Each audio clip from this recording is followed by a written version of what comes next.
A video or two ago, we were talking about what high-end DACs can bring to the table, and it was a lengthy discussion, which is kind of typical when you get into topics like that, because you're talking about things that evolved over decades of time, so there's a lot to cover in a half hour or so. So I figured, why not talk about amplification, specifically headphone amplifiers? And over the course of the last so many years, that whole market, that whole industry has evolved. I mean, a majority of the stuff you see today didn't even exist a half a dozen years ago or so. So it's new wild. Companies. Yeah, it's wild. Yeah, right. We've got new companies that just popped out of nowhere doing some seriously nice headphone amplifiers. So, let's talk about that. Let's talk about, the high end of amplifiers. And of course, we're talking about, when we talk high end, we're talking usually many thousands of dollars and up. We're not talking about small devices either. These things are usually full size. It is kind of relative though, because I remember like the first can jam we walked into, like 2010, 2011, whatever it was Denver. I think it was and even earlier than that. The highest end stuff there was like DIY, stuff that was like. That was 07, 08. Was it that long ago? Yeah, it was around there. And it was really early days. And because that was around nothing like that was around the time we today. decided we were going to start looking to making Must headphones. have been then, So it was Well, generally with amplifiers, to create more power, it needs to be bigger. Well, yeah. The components are just larger. They're larger, heavier, and that's in general where you get to. So it makes sense that they'd be larger format and factor, and along with the cost too. Most of them end up being bigger, just more stuff. So. Right. Well, and at the time, the headphones weren't as demanding. Since the amplifiers got more powerful, then you could have all beginning with like HE6 and everything, things that are actually super inefficient. Yeah, and you have amps to drive them. Yeah, really, even the AB 1266 really started the ball rolling on that. If you think about it, we needed power. And other than Alex Cavelli doing the liquid gold, which just happened to come about around the same time, he was working on it at the same time we introduced the AB 1266, there wasn't a lot we could point to say, hey, anyone got more than 3 or 4 watts for us on tap? And that really, to me, really started the demand for power going. Was it if you build it, they will come? Totally. It was that, yeah. Yeah. It was the same thing, like that was the same show where we first met Jack. And he had the monoblocks. The one pair of monoblocks in the world. That was the spark that made us create Abyss headphones. When I heard that the pair of mono amps, I thought it was the coolest thing to look at. Yeah. These giant amps that were, I don't know how are they. They're pretty big. They're about that big. Yeah, they're probably damn near 2 foot high with the tubes, right? And whatever that is in meters, 2/3 a meter. And and the cool thing about monos is I like at home I have monoblock amplifiers for my 2-channel system. I've always have. And there's always this very awesome, obviously left-right stereo separation going on because they're 2 separate amps. You've got total isolation between left and right. And with headphones, that's people in the know that's critical. I mean, you really want to have as much separation as possible left, right, to give you that inner aural, whatever thing your brain makes up, and I mean, people play with crossfeed and so on and, try to cheat the system, make them sound more like a 2-channel or a room. But in the end, it's kind of cool to have this kind of near perfect balance to left, right on headphones. It makes that doesn't mess up your brain, and it can create imaging. Well, still today, not too many monoblocks for headphone amps. Yeah. Right. No. That one still exists, and they just came out with their new version, and it no longer has any detents. Both are smooth now. Oh. So you got to adjust it. Yeah. That was the tricky part about that was you had a separate left-right volume controls, which makes it a little more difficult. Well, you get a preamp. But bottom line is, that those hearing those monoblocks on whatever the hell headphone was there at the time, and I just there was such a cool factor involved. And at the time, that was the only set of amps they had. They only made one. Mm-hmm. No one was buying whatever it cost then, $15,000 headphone amps, because there were no headphones to go with it. Yeah. And so now here we are. When you look at the screen like behind us here, this is just a sampling of what's available today in the high-end amp realm of headphone amps and growing. Yeah, and they're still pioneering forward. Mm-hmm. Yeah. Still working through it. Yeah, it seems like every month or so somebody comes out with something new. And it's gorgeous. It's glorious. I mean, you know, when you think about it, and it's great that we could be a part of this, you know, exciting time when you've got such cool electronics available, and particularly in the tube realm where you can actually tailor the thing, you know, by changing out the tubes. Yeah. Kind of like what we do with ear pads for the headphone, where you change out an ear pad and you could kind of tailor the tonality. Unlike DAX, though, where it's like DAX, it seems more like the development is trickling down to the lower end stuff. Like I see new things come out, and then that technology slowly trickles in. You know, like R2R being a big rush a few years ago and everything. All of a sudden now everyone's making cheaper R2R DAX. Yeah, right. It seems like amplifiers, it's kind of both ways.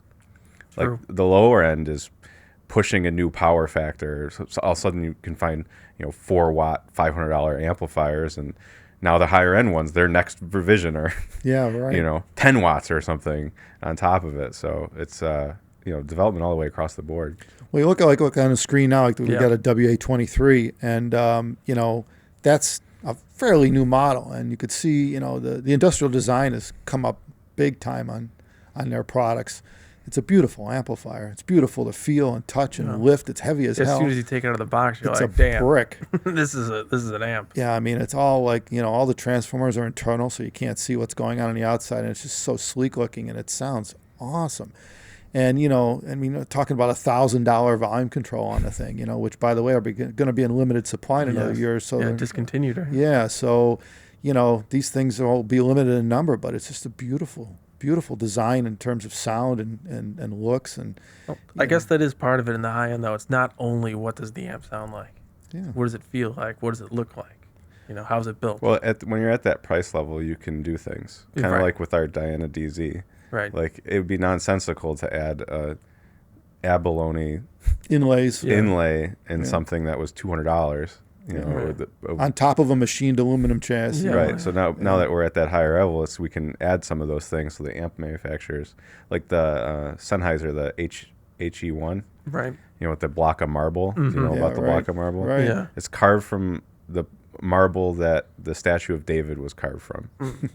Like, and that's nonsense. You know what I mean? Like, if you were to put that in your kitchen, it would cost $1 million or something for your Yeah. countertops.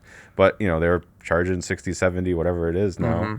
So a little piece that big, maybe it was $2-3 grand or Right. something, but still, it's like you have that chance. So But yeah, even just the looks of this stuff is awesome. You know, and the reality of it is, at this end of things, at the high end of things, which is where this sits, a few things come to mind for me. Being from, you know, going back decades in stereo 2-channel, it's still relatively inexpensive. It's Wow. not an expense. The headphone side is a tenth Well, sure. of speakers. But I think the biggest, Easy. it's just like in the high end of headphone amps and such. The high end of speaker amps and speakers is the same problem. Then everything's just even bigger. Then you're talking thousands of You watts. can scale big time. 1,000-pound speakers. So, I mean, it starts costing a lot more than, It could be crazy. So, you know, the reality of it is that given there's a high value associated with the headphone listening that no longer exists in 2-channel. And don't get me wrong, you can do real nice budget systems in 2-channel and spend a few thousand and, you know, for bookshelves and stuff, and it'll be nice. But yeah, with headphones, the capability and the resolution available are just well beyond speakers in a room nowadays. I do think it's interesting that with headphones, the amplification is, in general, never transparent. It's pretty rare to find just a transparent amplifier, where I see a lot more of that in 2-channel. You know, I got customers call in and talk about their stack. They're looking for cables or something. And the most common thing I see is I'll Google their amp, because, I mean, this guy, 5,000 speaker amps out there or whatever. I don't know them all.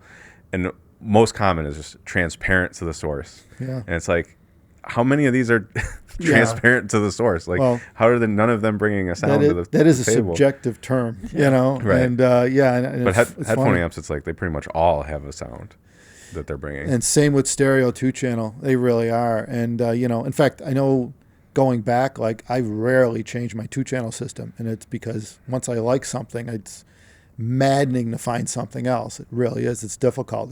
These are heavy devices you're talking about, playing with amplifiers and speakers. So if you set it up once, you tend to leave it for quite some time. You know.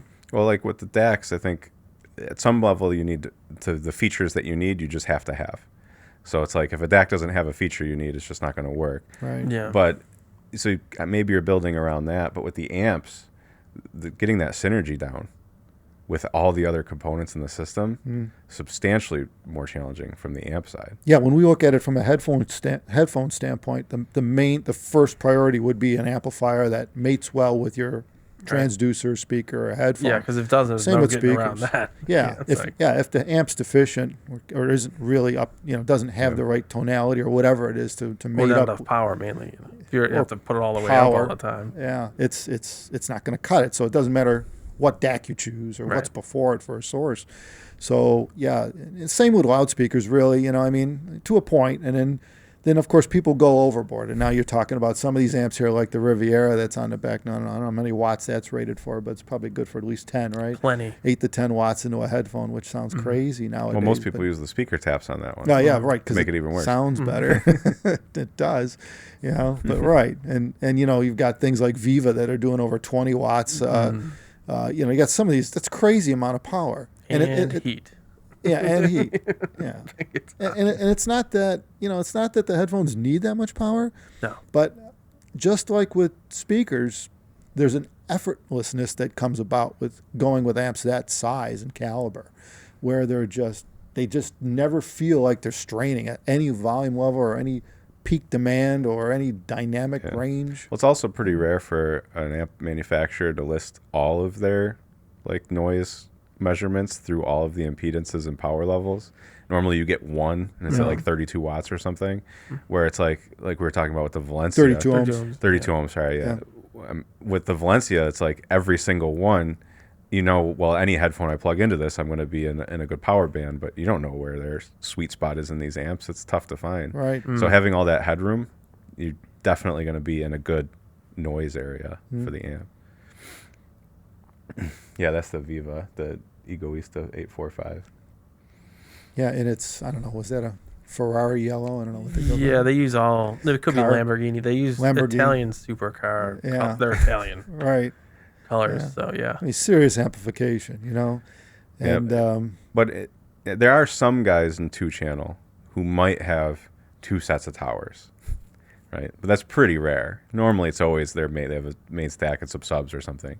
But in headphones, very common for someone to have 10 pairs of headphones. yeah, right. So you're not just buying an amp and stack for or one. at least 2 or 3. Yeah. You got to figure out, well, does it work with this one? Does it work with that one? Yeah. Okay, well, this amp works great with this headphone, but not with this one. Well, particularly because a lot of people are using headphones for multiple purpose. Right. Sometimes you're listening to music, you're on your own, and you just want to blast it with some rock and roll. And then other times you're gaming or watching movies. It's kind of a different demand. And then you throw that curveball that people love to throw in there, and that's, what about IEMs? How does this amp work with IEMs? Because then that's a whole different thing, I need 1 milliwatt Yeah, right. and no noise. Yeah, none of these big amps Yeah. typically are going to play well with a very high sensitivity. Most of them that I've heard you need have more than not one. at all. I always try that test. Yeah. The WA24 was the one that really surprised me. Just perfectly quiet. Their latest with an designs IEM. are top shelf. Yeah. Just in terms of engineering and everything, they've just weeded out, they wanted it to be as universal as possible, which is really cool. One amp to end them all, Yeah. But I mean, especially for a tube amp. Right. right. There's And a always powerful another- tube And a amp powerful at one that. at that, yeah. But either here or there, that is the exception. I mean, Yeah. typically, you're going to want more than one amp. If you're running high sensitivity devices or even portable, it's a completely different setup than Usually. a home-based 60-pound beast sitting somewhere on a desk that or somewhere on a rack that you have to shore up with lead so it doesn't break. Well, pretty much all the headphones, even our headphones at the higher end, they all sound different. We tune our headphones. Each of our headphones has a different sound. Yeah. So now you divvy out that amongst all the manufacturers. It would not make sense that one amp would just fit all needs, no matter how good it is. So Yeah. I definitely see people with multiple amps. Most people have at least a tube amp and a solid state amp, minimally. Right. And then Well, sometimes that's they go the further biggest down. From there. contrast. Yeah. Then sometimes they need something with even lower noise. So Right. there's some low noise solid state amp in there, lower power or something. So I have at home. I have 3 amps. I have the Lena, which is part of the Lena line. Their DAC, their clock, and their headphone amp. I've got the WA33, the big tube amp by Wu, and I've got the Formula S, the 11 Audio Formula S. So I've got 3 amps. So I've got 2 solid state and 1 big tube amp, and that's enough. I'm out of space. But you pretty much only use the 1266 though. Pretty much, I use So the you're using 1266. 3 amps for one headphone. And I typically am on the tubes. Yeah. I'm almost always on Right. the WA33, using with the Lena DAC as a source, running tubes. But yeah, the nice thing about the Lena any DAC is they typically have multiple outputs. So I've got the DAC running with to all 3 of those amps, so I could choose at will. And I think I notice a lot of people, I think in the industry who have multiple headphones, let's say, they tend to have more than one amplifier, almost always. Yeah, I have to have solid state and tube at home for different uses. Right. And I have to have the lower power one too, just because of the noise. Yeah, and I mean, even for R&D, like we prefer to use solid state because it's not a variable as much as tubes are, where tubes can vary over time, and you don't really want to base your decision making so much in designing a headphone or designing a transducer. And you can just leave it on all day. Yeah, right. Yeah, just let it To stay keep warm, ready turning to this thing go. off, turning it on. Yeah, so I mean, we tend to use solid state for the tuning side and the research side because it's pretty stable over time. It doesn't really vary in terms of the sound, which is it's a reference, so to speak. And not that tubes can't be, but they do obviously vary as they age. It's the nature of tubes. And then you replace them, and you go through the whole slow years-long process of aging a tube, going, slightly changing. Usually what they do is soften a little bit over time. And tubes are beautiful, though. I mean, they really are. They're beautiful things to listen through. They're very harmonically rich devices and just more lifelike. So, which we didn't really discuss that, but, that's differentiating tubes and solid state. We've talked about it in videos in the past, but the solid state tends to be more analytical than the typical tubes, although now the tube amplifiers have really gone toward more to solid state. Yeah. And in 2-channel, I've seen this happen years ago, actually, where you see as the devices, the companies that make these products mature, and as they get better at their art, let's call it, their skill sets and their art, you tend to see sides, different factions converge to what's call it the middle, and I've seen this with turntables and CD players back in the day, where the turntables and CD players would be like completely different sounds, but when you get a really high-end turntable properly set up and a really high-end CD player or DAC CD transport combo, the sounds are very similar. Now, analog guys will argue bullshit, the vinyl's better. Okay, I'll go along with that on a really high-end proper setup system, right? But the point is that the tech has converged to a point where they're both like amplifiers and like DACs, while there's various sounds between the different brands and models that are out there. They're all at a similar high level of audio reproduction, regardless. In that particular scenario, though, I'd say it's a lot easier and cheaper to get decent sound from a transport or CD player than a cheap turntable. It's much easier. Yes. Like you get a $200 CD player versus a $200 turntable, you're probably taking the CD player. Well, us older guys, I think, we're more of a physical media, album or a CD to hold it, to have it. You can't take it away from me. I don't need internet. I can play it anytime at will as long as I have electricity. Yeah. It's that type of thing where, you grew up more in the digital age. And it's I like that with movies. I like that, especially with like movies getting removed and the quality is never as good as the disc, obviously, because it's all compressed and everything. So same kind of thing. But streaming's gone that way too when you think about it. When I compare an actual high-res DSD file, like especially if something was taken direct off a master or something like that, which is readily available nowadays. It has way more resolution than the streaming, even though the streaming is, bulletproof, lossless, all that stuff. Well, it could be if they got that file.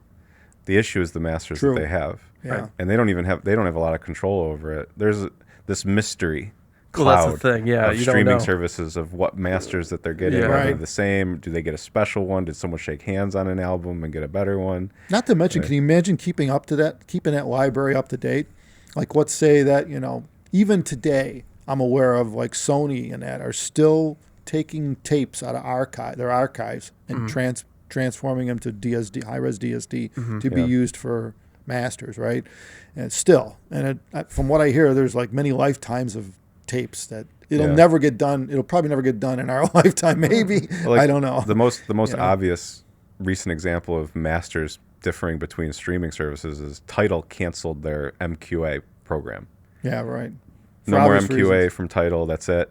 However, there's still MQA files on Tidal. Right. That's all got to be. And someone announced, they're like, listen, we have to request new masters from literally every record label. What a daunting task. To get new ones and replace them manually with our. And that's a whole other controversy going on there altogether, because the reality of it is no one really knows what's going on behind the scenes with this stuff, and it's difficult to deal with. It's a daunting task from the standpoint of what was the master, Right. Apple Music, all these guys are dealing with the same stuff, and I know in the past the reality of it was basically whatever the studio gave them is what they had to work with, and that was it.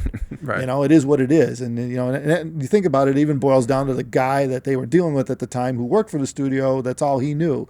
You get another guy in place, and the whole thing might change at what you get from them. So you could think of. And if you ask for a new one, are you getting just a copy of the one that they did, or do they hit export again on an old project and you get a new one and new software? It's got to be a crazy. So there's a lot of controversy in that, and I get it because there's a lot of confusion, and and the reality is no one really knows what's going on behind the scenes. Even the companies that deal with it probably don't even know what the left hand's doing compared to the right.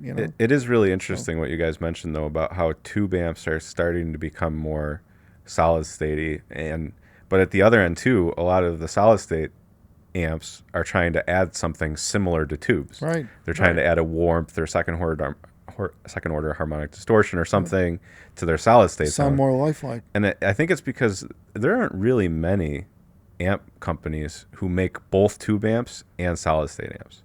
There are some, right? But most of them, they're just in their lane. Pretty much. So they're like, well, if we want to have a warmer sound, we've got to lean on this op amp rail to push it out of its spec, whatever. And then the tube guys are like, well, I need cleaner tubes, I need better transformers, I need what else? Quieter, et cetera, et cetera, et cetera. Yeah. So it's like, we're getting this weird, convergence of the two technologies. Yeah, and again, I've seen this many years ago in 2-channel, and it's destined to be in headphones too. I think the difference is the headphone world has come up at a way higher rate than the 2-channel, and a big part of the reason is because the 2-channel already exists, the technology already exists. They can trickle it down, let's say, or slide it, laterally from the 2-channel world to this. And but even then, you see most of the amps we're showing here, a lot of them don't necessarily make 2-channel amplification. Almost none of them. Yeah. Some do, some don't. The Viva really does, big 2-channel ones have dipped their toe in it. Yeah. Right. Macintoshes have what? Yeah, I was one thinking Macintosh dedicated too. headphone Yeah, amp it's like Macintosh. They could do such a nice big tube amp or something. For zero headphones, development on it in the last 6 years. It's the same product. I talked to them about it in the past, and it just kind of never went anywhere because they're busy being Macintosh. Yeah. And Boulder's only headphone amp is a preamp.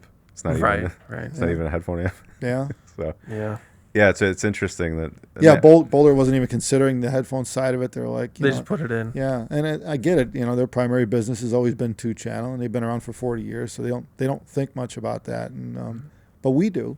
But that's what we're for. We're a bit of sometimes we're the honeybees. We gotta spread the pollen around. And, and pro audio too. Like this Zal that is here. This guy makes custom made mixing boards and channel boards and stuff like that. And he was like, well, no one has a headphone jack I can plug into and get power. Yeah. All of pro audio, everything is 25 milliwatts or something. Like I want to use nice headphones. What do I do? And he's like, well, I guess we're making a headphone amp. Let's see what it takes. But when you do that, it costs $12,000. Yeah, right. It's funny too. I mean, when you think about amplifiers, some people think, well, that's just crazy numbers for an amplifier. But so much time engineering time is devoted to designing the thing, and then refining it. Well, and the volume's low. It's not a mass market. Yeah. It's not going to sell in the there's millions. like in pro audio, there's the idea that in general we should all use the same stuff so that we kind of have a baseline. So you see like Sony headphones and Beyerdynamic right. headphones. That's most of it. But at some point, they're like, someone hears a, Odyssey MM500 or something. They're like, oh, I hear extra stuff. I've been mastering for 20 years and I hear more things. Has that been in everything I've recorded? Yeah. And all of a sudden now they realize, like, I could have been hearing more things that might be important, all the way down to Spotify. Yep. So how do I get that? And then they buy something and plug it into their board, and it's whisper quiet. Yeah, and I'm sure all of us in the high end of headphones have run into this with customers and pro users. It's the same deal. They put on a really nice headphone that's highly resolving, and they're used to dealing with their studio monitors or whatever, which are fine pieces in and of their own. But they put the headphones on, and they're like, they hear something that they never heard before, and it's usually a negative issue, and first thing they blame is the headphone. And that's kind of the running joke when I used to be in 2 channels, is when someone comes in a room and they don't like the sound, the first thing they blame are the speakers. They don't blame the electronics, they blame the speakers, even though the electronics could totally be the problem. And it's kind of this, or the recording. Yeah, right. or the recording. Yeah, right. Yeah. Oh right. man, these cymbals are so splashy. I've never heard this before. Yeah. It's like, well, you needed a more resolving setup. Yeah. What was the saying? Don't shoot the piano man. What was the old school saying? Was there an album called that? What was Don't it? shoot the messenger. Don't shoot the messenger. Same kind of thing. Yeah. But yeah, the bottom line is that that's the headphones are the same way. The headphones take the blame when they hear something that they never heard before that might be in a negative realm. Yeah. We just ran into this in SoCal. A guy, he's like, yeah, this doesn't sound right, and he's like, here, take a listen, and I did, and I'm like, oh yeah, there was like a crackling in the track. I'm like, it must be in the track. I don't know. And he's like, no, this is my track. It's like, I know it very well. I was the engineer on this. I'm like, oh, okay. And then it turned out that there was a wrong setting on the DAC. Yeah. And Right. So was the electronics. Yeah. So I was like, oops. Yeah. It took a while to figure out, but yeah. Yeah, I still get customers here and there calling like, hey, I got this. It's your headphones aren't supposed to be bright, but it's really bright. And then they tell me what they plug it into, and I'm like, well, look up your amp with the word review at the end and just read the first one. Yeah, right. And you tell me if it's supposed to be bright or not. Right, yeah. It's like, because every review is like, very resolving, bright, and that's a positive. Yeah. It's like that's what you bought. Yeah, some people call it neutral. These terms, these adjectives we use to describe amplifiers, just like we've talked about in past videos, is like it's difficult to relate to. You have to be able to relate to it. You have to have some basis of, even particularly with the reviewer. You kind of almost got to know the reviewer, because he might not think something's bright and everyone else does, and vice versa. Have heard something he's reviewed in the past. Right. So you could kind of gauge it off that. Yeah, you've got to know. He thought that was bright, so okay. Yeah, generally when someone says something's bright and it's in a bad way, what they mean is treble sharp. Yeah. There's peaky treble, Right. and that's what they're hearing. Right. And that's wherever it's coming from the chain is often hard to get to. Well, but, yeah. But that's the beauty of having options in the high end, just like we talked about in, our high end DACs worth it, and what high end DACs bring to the table. High end amplifiers are in the same realm, where each one of them brings their own kind of unique signature sound to playback, to music playback. And so now it boils down to, when you're combining it with a high-end headphone that has uber resolution and can totally show you what the electronics sound like. Everything, the cable changes, everything is very obvious in the high-end headphone side of things, especially with our stuff. The reality of it is that you get to a point where, just like the high-end DACs we talked about, people will gravitate toward a particular sound that they're accustomed to. Maybe they grew up with it. They're used to it. They're used to listening to rock and roll, in front of giant stacked speakers, or, going to concerts, and they're trying to recreate that. And you got the opposite side too, with people in the high end, where they listen to very low levels. Yeah. They're listening to classical or jazz or blues, and they're trying to relax to it, and they don't need to crank it. And so you've got different needs and different experiences that people are trying to recreate. And the amplifier, by all means, is the interface to the speaker or the headphone, and it's the primary thing you want to mate up with, and then obviously get the best source you can, the best front end, the DAC, reel to reel if you can afford the tapes. Well, Go nuts. Have it's like- multiple sources. Just be like, let's say you've been listening to headphones for a while and you want to upgrade and you've got some money and you're like, I can spend more than 10 grand. Just because you buy an amp that costs more than 10 grand does not mean you'll like it. no. Not a guarantee. There's variety across the board. In general, from the industry, doesn't tolerate something bad, so it will probably be good. It'll weed itself Yeah, right. out. If you're spending it, you're not going to be buying a bad product for sure. Yeah. But if you buy it and it sounds bad to you, it's probably preference or your stack. And that's a tough thing for people to swallow. That I spent 12 grand on something and I don't like it. Well, that is the kind of cool thing about especially high-end tube amps is, you can change the tubes and change the sound or whatever. But that's also not the cheap option. Usually they have a lot of tubes and things. Yeah, and right. It's expensive. So, Yeah, usually so when you you're at that level. But you need all these new tubes. And Yeah. We're talking thousands of dollars. A couple grand. Yeah. So Yeah, it's normally on tube amps, if you want to upgrade at all, even a minimal upgrade is probably 2, 3, 4 grand. yeah. So, and it can go worse than that. But Yeah. that's normally your starting point. So, But it could be worse. You could have a speaker amp that does 300 watts and it's tubes. Yeah, right. It has 12 tubes Yeah, per right, amp, right, monoblocks. Right. We've got Rogue Audio. We've got their big monoblocks in the next room over, and I think they run 8 KT88s per amp. Something like 6 that. or 8, I don't know, Yeah. per amp, times 2 amps because they're monoblock. Yeah. So to retube those amps, you need to buy 16 tubes. Yeah. yeah. That's, if you want to do it right, that's some chunk of change there. And headphones, generally, the tube DACs are the bad thing. Most of them takes 7 to 9 tubes. They're not that big, but they have so much power things happening in a DAC. But in headphones, it's normally not much more than 5, although there are a few Yeah. 9 It can and get 10s there. in Yeah. and Yeah. stuff like that. Yeah, So it could be, it's crazy. But, we should probably wrap this up because as usual, we keep talking about how wonderful high-end amps are, and well, I mean, I still think about some of the stuff yeah, I've heard. Like I'm glad that I'm probably never going to be able to afford an AIC10 because I don't want anything other than that. right. I just think about it, I just want it, and that's it. So everything else is like, eh. It is a problem at that level. Once you hear it, it's extremely difficult to go back. You have to fall in love with your existing system, so to speak. Yeah, forget about it somehow. Yeah, Let's enjoy this. instead. And the brain is kind of cool like that. It'll pretty much get used to anything over time.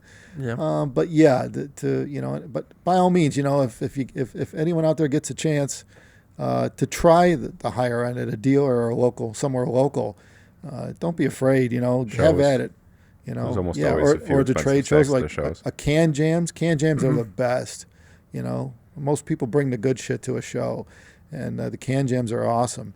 And by all means, go and have a listen because if anything, what it does is it gives you, it shows you what like a reference the point. possibilities High are. watermark. Yeah, things that you might not have accepted as truths Yeah. are laid bare Yeah. in a show with 200, 300 different pieces of electronics to plug into. Now you're like, oh, now I see.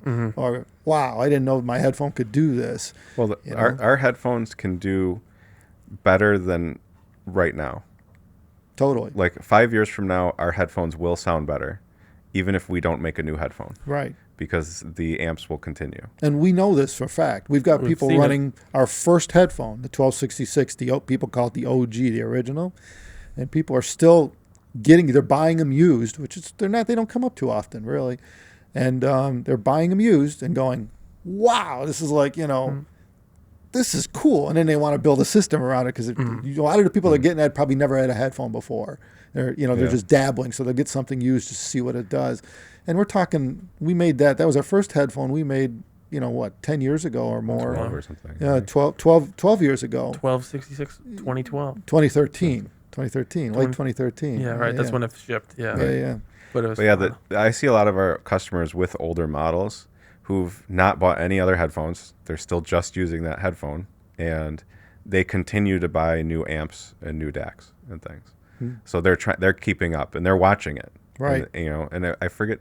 I wish I remembered his name, but he's the one that mentioned that he's like, yeah, my headphones just keep getting better. That's right.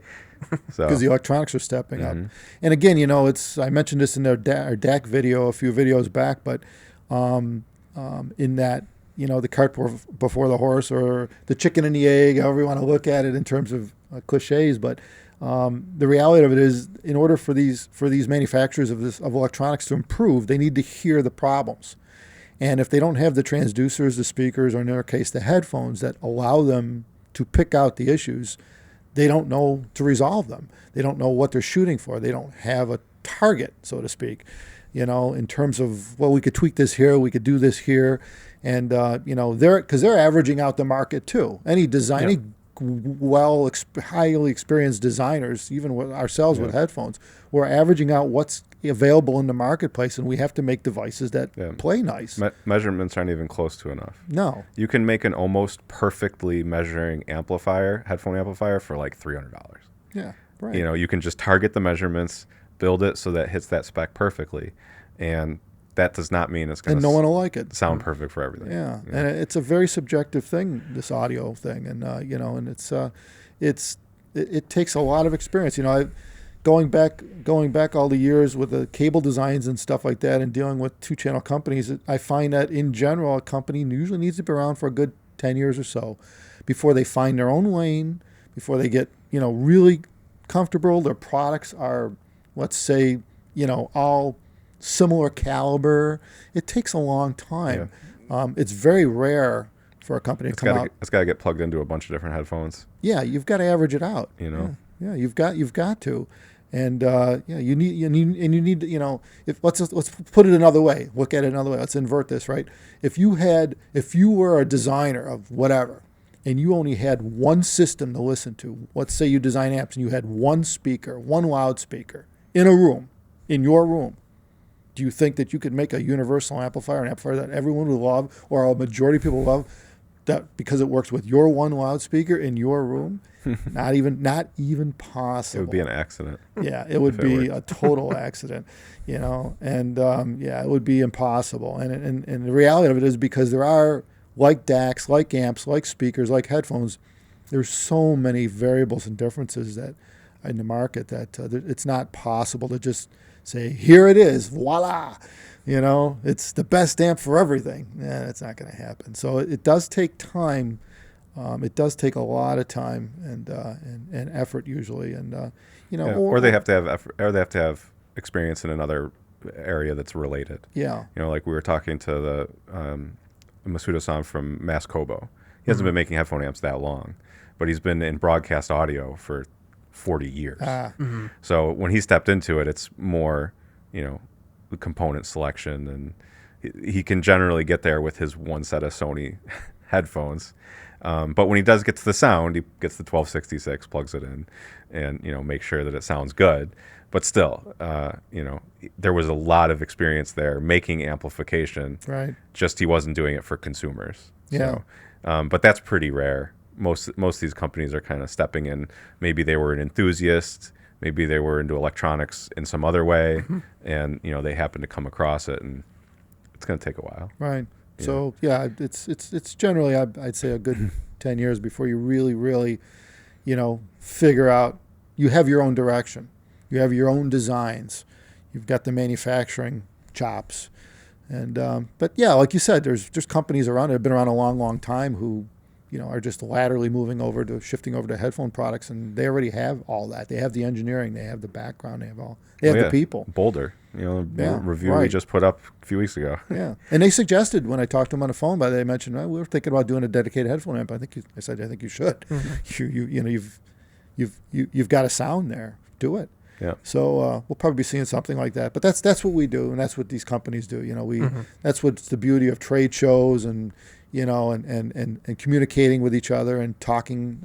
You know, companies, you know, business to business, talking with each other, and them borrowing or even purchasing our headphones, and vice versa, and we're sharing ideas, and that's how it's worked in the 2-channel world, and it's the same thing in headphones, and it's progressing, it's rapidly progressing.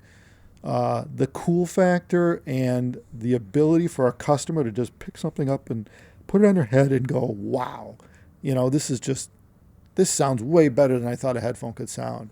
And we're there. We're already there. So, people just need to, if you haven't tried it, if some of these guys, if people haven't tried today's headphones, because they know, a lot of people think, no way you're going to compare with my speakers or whatever. You got to try them. They're in another league nowadays, another leagues up above where they used to be. So on that note, thanks everybody for watching. High-end amplifiers are where you want to be with high-end headphones. And if you got any questions, Norm's always here, manning the phones to answer them. Email, go to our website and click chat. You can just start texting us. And, we'll be happy to recommend what works for you and what not and so on. So we're here to help you. Take care, everyone. Thanks.